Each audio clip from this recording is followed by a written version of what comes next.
السلام علیکم 3 کلاس بچوں، آپ کیسے ہو؟ امید ہے کہ آپ لوگ بالکل ٹھیک اور خیریت سے ہوں گے اور اپنا کام ٹائم پر کرتے ہوں گے، گھر میں بالکل بھی جو تنگ نہیں کرتے ہوگے مما کو تو، اور آپ لوگوں نے اسٹڈی ضرور کرنی ہے، اسٹڈیز آپ لوگوں نے نہیں چھوڑنی، اور جو آپ کو کام ہم دیتے ہیں وہ آپ لوگوں نے ساتھ ساتھ کرنا ہے، ٹھیک ہے؟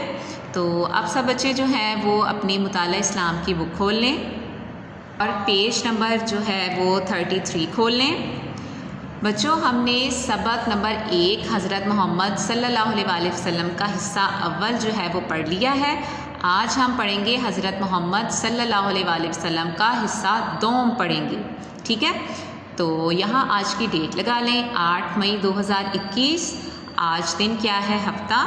تو اس میں ہم بچوں کیا پڑھیں گے؟ حجر اسود کا معنی بتائیں گے جب ہم یہ سبق پڑھ لیں گے، اور اس کے بعد حجر اسود کی خانہ کعبہ میں تنصیب کا جو ہے واقعہ پڑھیں گے کہ اس کو کس طریقے سے اس میں جو نصب کیا گیا، اور اس کے بعد حضرت محمد صلی اللہ علیہ وآلہ وسلم کی غار حرا میں عبادات کا حال بھی بتائیں گے۔ حصہ اول میں ہم لوگوں نے آپ صلی اللہ علیہ وآلہ وسلم کی پیدائش، ان کا جو بچپن میں واقعات تھے اور کس طریقے سے وہ عبادت کرتے تھے اور ان پر وحی کیسے نازل ہوئی وہ پڑھا تھا، اور ان کی شادی حضرت ختیجہ سے ہوئی اور ان کی عمر مبارک کتنی تھی، یہ سب چیزیں جو تھی وہ ہم نے فرسٹ حصہ اول میں پڑھ لیا ہے۔ اب حصہ دوم میں ہم لوگ پڑھتے ہیں، تو سب نے توجہ سے سننا ہے۔ حجر اسود کی تنصیب حضرت ابراہیم علیہ السلام نے مکہ مکرمہ میں اللہ تعالیٰ کا گھر تعمیر کیا تھا۔ گھر تعمیر مطلب بنایا تھا، جسے خانہ کعبہ کہتے ہیں۔ آپ کو پتہ ہے نا خانہ کعبہ، آپ سب کو پتہ ہے خانہ کعبہ اللہ تعالیٰ کا گھر ہے، اور خانہ کعبہ پر ایک کالے رنگ کا غلاف چڑھا ہوا ہے۔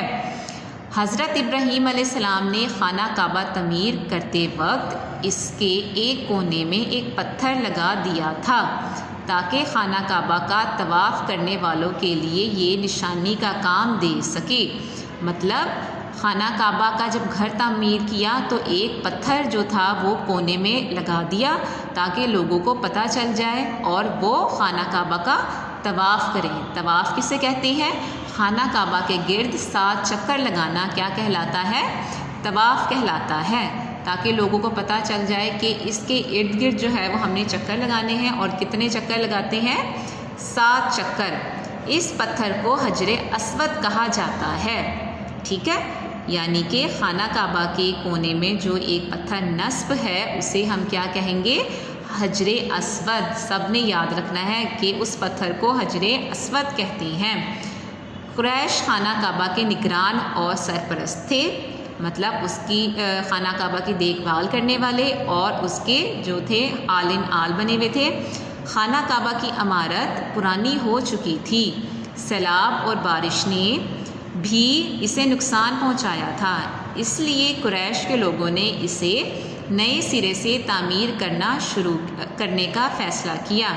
جب خانہ کعبہ کی نئی تعمیر مکمل ہو گئی تو قریش کے درمیان حجر اسود کو اس کی جگہ پر رکھنے پر جھگڑا ہو گیا۔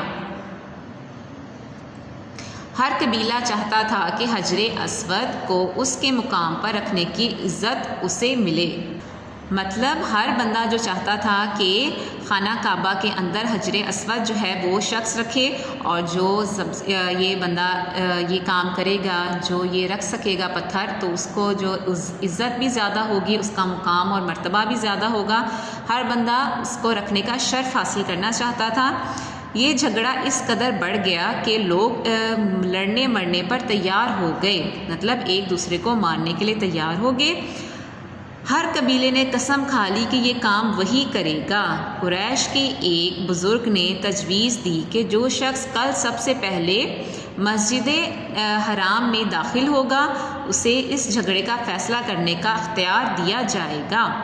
مطلب جس طرح سب لوگ جو ایک دوسرے کو مارنے پر تیار ہوئے ہوئے ہیں، اور ہر قبیلہ چاہتا ہے کہ یہ پتھر ہم ہی رکھیں گے، تو اس کا فیصلہ جو ہے وہ ایک شخص کرے گا، اور وہ شخص کون ہوگا؟ جو مسجد حرام میں سب سے پہلے داخل ہوگا۔